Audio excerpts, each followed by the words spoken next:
Baik, perkenalkan, nama saya Martina Bunga Putri Srikandi Pape, NIM 2017-120120.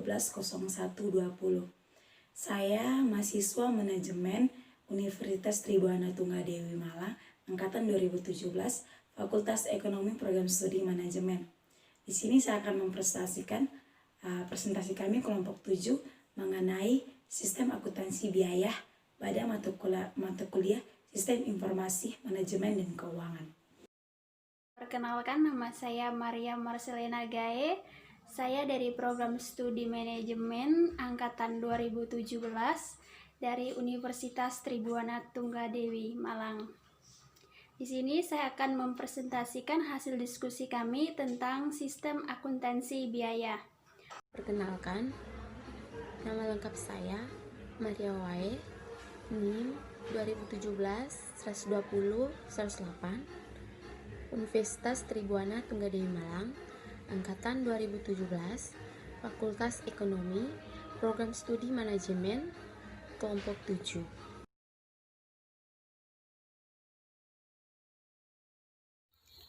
Yang pertama, bab 1 pendahuluan. Menurut Supriyono, biaya adalah harga perolehan yang dikorbankan atau digunakan dalam rangka memperoleh penghasilan atau revenue yang akan dipakai sebagai pengurang penghasilan. Kedua, menurut Henry Simamura, biaya adalah kas atau nilai setara kas yang dikorbankan untuk barang atau jasa yang diharapkan memberi manfaat pada saat itu atau di masa mendatang bagi organisasi.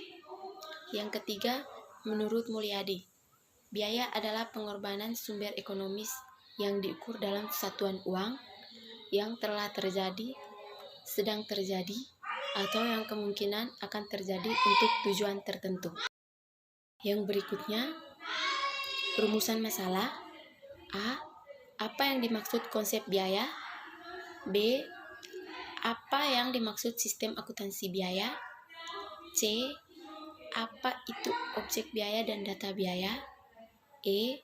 Apa itu biaya dalam hubungan dengan produksi dan klasifikasi biaya?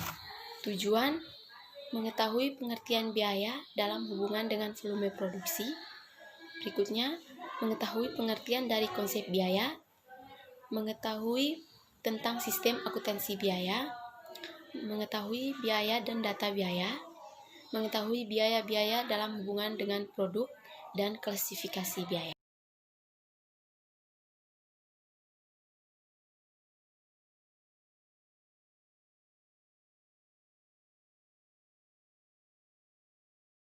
Baik, di sini saya akan menjelaskan tentang objek biaya. Apa sih objek biaya itu? Objek biaya adalah suatu tujuan di mana memperhitungkan segala jenis biaya dan aktivitas sesuai dengan akumulasi atau ukuran. Secara garis besar, objek biaya merupakan suatu tempat di mana untuk memperhitungkan seluruh proses produksi dari awal, pertengahan hingga akhir dengan menggunakan proses akumulasi atau ukuran. Kemudian ada beberapa unsur aktivitas yang dijadikan sebagai objek dari biaya. Antara lain adalah proses produksi, departemen, divisi, batch atau unit-unit sejenis, divisi, proses, pelanggan, customer, kontrak, dan tujuan strategis, di mana beberapa hal tersebut saling mengikat, saling berkaitan, dan saling menghubungkan, di mana antara proses produksi, departemen yang membuat sebuah wadah dari PT, UKM, dan lain sebagainya. Kemudian jenis-jenis unit seperti jenis operasional, keuangan, dan bahan-bahan persediaan bahan baku yang akan dipersediakan suatu perusahaan untuk menghasilkan barang. Divisi, kontrak, hingga dengan tujuan strategis itu merupakan sebuah objek biaya yang saling berkaitan, yang saling berhubungan satu sama lain. Kemudian saya akan menjelaskan tentang penelusuran biaya dan objek biaya. Tingkat penelusuran biaya itu tergantung pada kemampuan biaya tersebut untuk meningkatkan penelusurannya terhadap biaya objek, di mana terdapat dua perbedaan, yaitu adalah biaya langsung dan biaya tidak langsung. Di mana biaya langsung adalah biaya yang memperhatikan atau menelusuri kegiatan sasaran biaya dan objek biaya.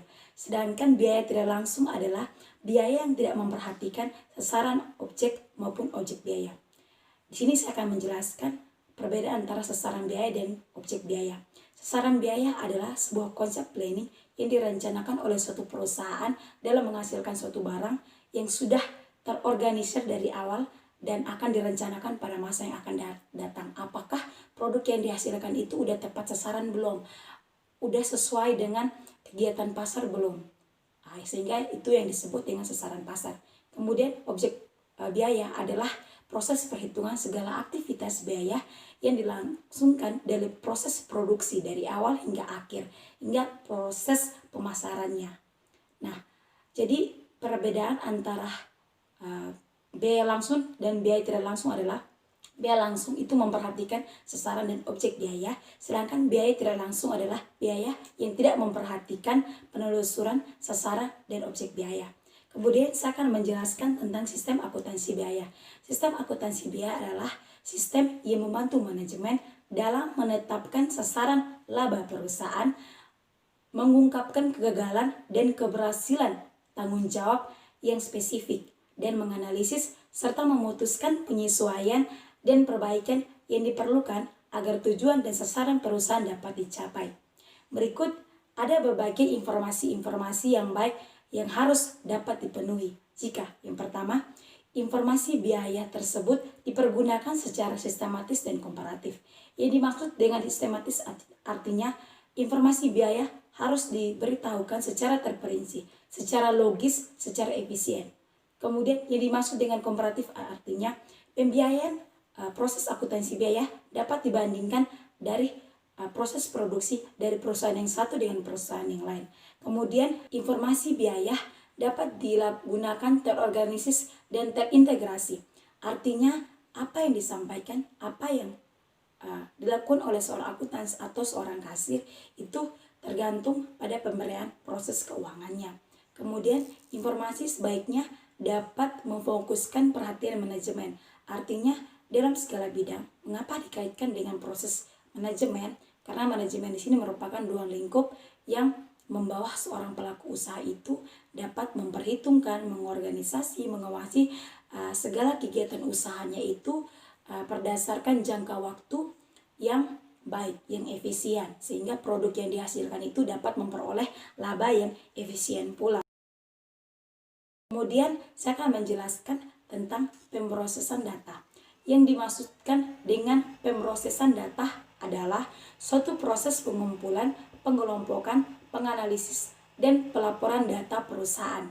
Sistem pemrosesan data yang baik apabila proses data yang digunakan tersebut menyediakan informasi yang tepat waktu. Saya berikan contoh misalnya mesin kasir. Misalnya kita PT Alfamart, Indomart itu kan berada di seluruh Indonesia. Dari Sabang sampai Merauke, PT Indomart dan Alfamart ini sangat banyak diminati dan dikagumi oleh masyarakat Indonesia, baik dari kelas atas, menengah, hingga bawah. Jadi ada satu divisi yang namanya bagian kasir, itu mereka memegang mesin kasir yang di situ memuat informasi pembelian pemrosesan data. Jadi data keuangan, misalnya produk parfum, saya contohkan produk parfum itu tertera harganya 5.000. Berarti otomatis mesin kasir itu akan dengan cepat, dengan gesitnya menaruh atau menangkap pembiayaan sehingga dapat dilaksanakan. Untuk menentukan penyediaan informasi, maka beberapa perusahaan dalam memproses datanya harus menetapkan atau harus mengetahui 3 bagian. Yang pertama, biaya dan pendapatan histori perusahaan. Jadi, pada pembiayaan dan pendapatan histori perusahaan sangat diperlukan dalam pemrosesan data. Karena untuk proses keuangan, proses marketing, proses operasional, pembiayaan suatu perusahaan itu harus mempunyai kurun waktu. Kurun waktu yang dimana untuk profitnya itu dapat naik dan kadang pun turun. Jadi menurut histori perusahaan, sejarah perusahaan, visi misi perusahaan. Yang kedua, evaluasi manajemen untuk saat ini dan yang akan datang. Jadi seperti yang saya bilang, contohnya kasir itu memberikan dampak yang positif sekali. Jadi gini, ada beberapa perusahaan atau oknum tertentu yang menggunakan meja kasir atau mesin kasir itu, mereka mempergunakan dengan salah, yaitu dalam data mesin kasir itu benar, tapi mereka mempergunakan untuk mengambil sebagian. Jadi misalnya modal yang dikeluarkan perusahaan itu 50 juta, tapi laba yang dia dapat itu di bawah 50 juta, enggak di atas 50 juta, maka ada kecurigaan. Jadi itu menjadi bahan evaluasi bagi perusahaan untuk mengenai proses pendataan data, baik itu data keuangan, data operasional, data marketing, data pemasaran, dan lain-lain. Yang ketiga adalah perkiraan ekonomi yang berasal dari luar perusahaan. Mungkin saya pikir perkiraan ekonomi yang berasal dari luar perusahaan itu kita mungkin kaitkan pada seorang investor. Jika perusahaan itu memerlukan ekonomi dari luar perusahaan, jika perusahaan itu merasa biaya modalnya dia itu kurang, yang pertama. Kemudian mungkin terjadi bangkrut. Kemudian ketiga, kurangnya dana, sehingga dia membutuhkan ekonomi dari luar itu dari dana investor. Karena investor yang menanamkan dana itu mempunyai saham dan aset yang lebih besar dari perusahaannya, sehingga perusahaannya dapat memperoleh ekonomi dari luar. Saya akan melanjutkan materi tentang penggunaan data biaya. Di sini penggunaan data biaya terdiri dari 5 bagian. Yang pertama yaitu perencanaan. Perencanaan perusahaan yaitu menggunakan data biaya untuk memilih metode yang terbaik. Yang kedua, pengawasan. Pengawasan dilakukan untuk membandingkan dan mengevaluasi. Yang ketiga yaitu penetapan harga. Penetapan harga pertimbangan diperlukan dalam penetapan biaya selain permintaan dan penawaran. Yang keempat yaitu menetapkan laba-laba. Laba-laba ini dihasilkan dan ditentukan dengan mengumpulkan seluruh biaya. Yang kelima yaitu pengambilan keputusan akuntansi biaya. Klasifikasi biaya.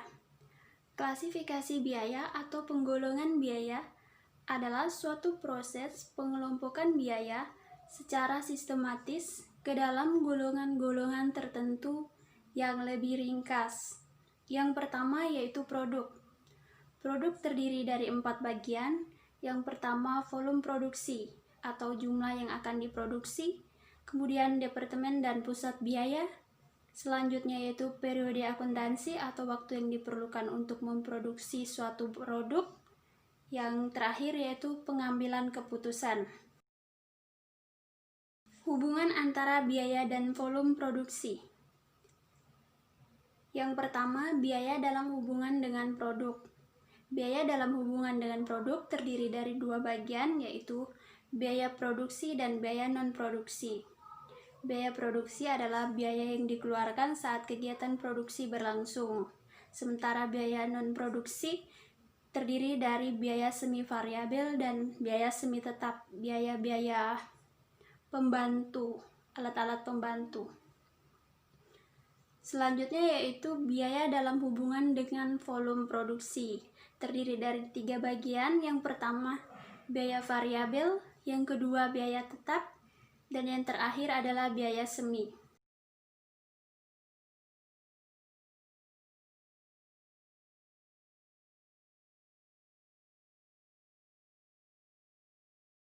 Baik, di sini saya akan menjelaskan tentang tabel flowchart pembelian tunai perusahaan. Contohnya flowchart pembelian tunai perusahaan manufaktur. Di sini saya akan menjelaskan tabel. Itu terdapat supplier, kemudian bagian pembelian, bagian gudang, bagian produksi, bagian keuangan, dan bagian akuntansi. Untuk itu kita akan mulai duluan dari bagian produksi, di mana untuk bagian produksi kita mulai dengan melihat persediaan bahan baku di gudang. Apakah bahan baku yang ada di gudang sudah cukup untuk melakukan produksi barang atau belum? Jika bahan bakunya habis, maka kita akan kembali pada marketing gudang atau bagian gudang dengan cara kita mengecek bahan baku habis atau tidak. Kalau bahan baku itu habis, maka kita akan membuat daftar persediaan bahan baku. Setelah itu, kita akan melanjut pada divisi bagian pembelian. Kita di situ akan melakukan pendaftaran persediaan barang.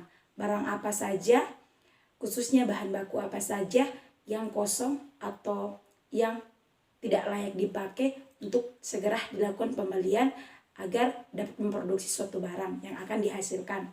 Setelah itu, kita membuat surat permintaan daftar barang-barang. Misalnya barang untuk produksi.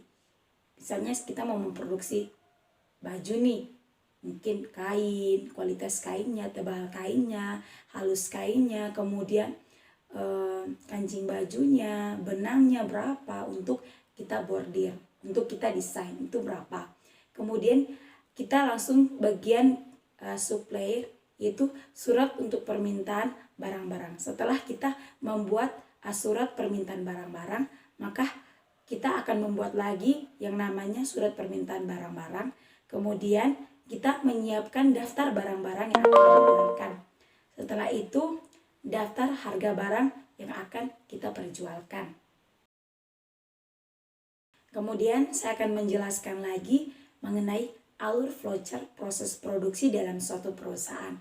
Di sini saya memberikan penjelasan mengenai alur flowchart proses produksi dalam suatu perusahaan. Yang pertama, kita lakukan dari keadaan permintaan konsumen dan tuntutan pasar. Jadi, suatu perusahaan akan memproduksi barang apabila akan diorder oleh suatu customer atau pelanggan sesuai dengan penetrasi pasar, keadaan pasar. Apakah layak nggak untuk diproduksi? Apakah layak nggak untuk diperjualkan? Kemudian riset produk. Yang dimaksud dengan riset produk adalah kumpulan dari analisis rumusan permasalahan, rumusan lokasi, dan segala penetrasi pasar yang akan dirampung dalam riset produksi.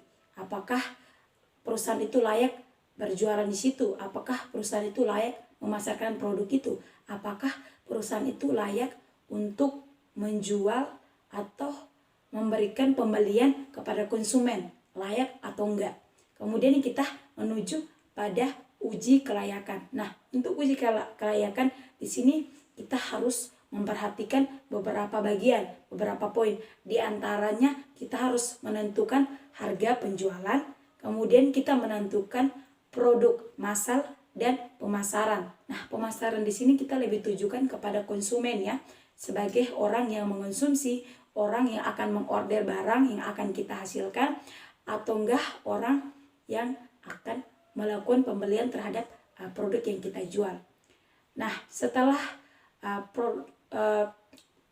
kegiatan-kegiatan yang sudah kita urutkan itu layak untuk digunakan atau tidak, kita akan melakukan kembali riset ulang produk. Nah, riset ulang produk itu kita kaji melalui kualitas produk kita, cara kita memproduksi produk kita, penentuan harga, produk massal, dan pemasaran kepada konsumen untuk menguji kembali uji kelayakan.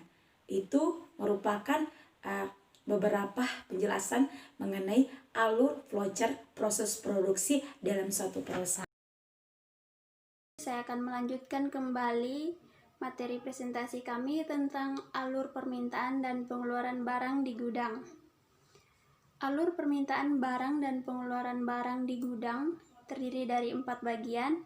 Yang pertama yaitu bagian produksi, kedua bagian gudang, ketiga bagian akuntansi, dan yang terakhir adalah manajer. Bagian produksi akan memulai kegiatannya dengan membuat surat permintaan bahan baku. Surat tersebut dibuat dalam 2 rangkap, kemudian diberikan kepada bagian gudang. Bagian gudang kemudian menerima surat tersebut dan membuat surat pengiriman bahan baku.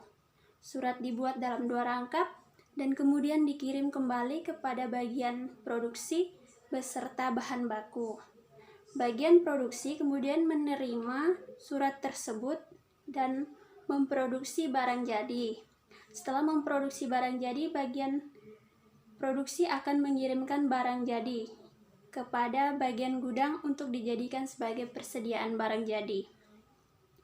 Setelah itu, bagian gudang setelah mengirimkan surat pengiriman bahan baku, bagian gudang akan membuat bukti permintaan dan pengeluaran bahan baku gudang. Bukti tersebut dibuat dalam 2 rangkap dan kemudian diserahkan kepada bagian akuntansi. Setelah menyerahkan bukti tersebut kepada bagian akuntansi, bagian gudang akan membuat laporan persediaan bahan baku. Laporan tersebut dibuat dalam 2 rangkap, kemudian diserahkan lagi kepada bagian akuntansi. Setelah menyerahkan bukti laporan persediaan bahan baku, bagian gudang akan membuat laporan barang jadi. Laporan tersebut dibuat dalam 2 rangkap, kemudian diserahkan lagi kepada bagian akuntansi. Setelah bagian akuntansi menerima laporan barang jadi, bagian akuntansi akan membuat laporan pengiriman dan pengeluaran barang gudang. Laporan tersebut dibuat dalam 2 rangkap, kemudian diberikan kepada manajer. Begitulah alur permintaan dan pengeluaran barang di gudang.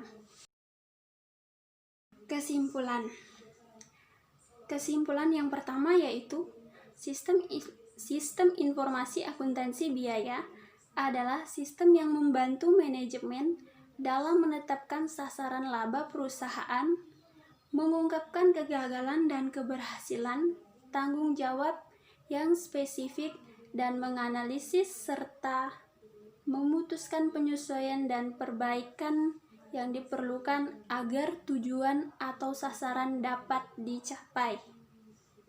Yang kedua yaitu objek biaya. Objek biaya atau tujuan biaya adalah tempat di mana biaya atau aktivitas diakumulasikan atau diukur. Yang ketiga yaitu manajer perusahaan menggunakan data biaya dalam pengambilan keputusan, evaluasi kinerja, dan pengendalian operasi perusahaan, seperti perencanaan perusahaan, penetapan harga pertimbangan, dan lain-lain. Yang keempat, biaya dalam hubungan dengan produk dikelompokkan dalam 2 bagian.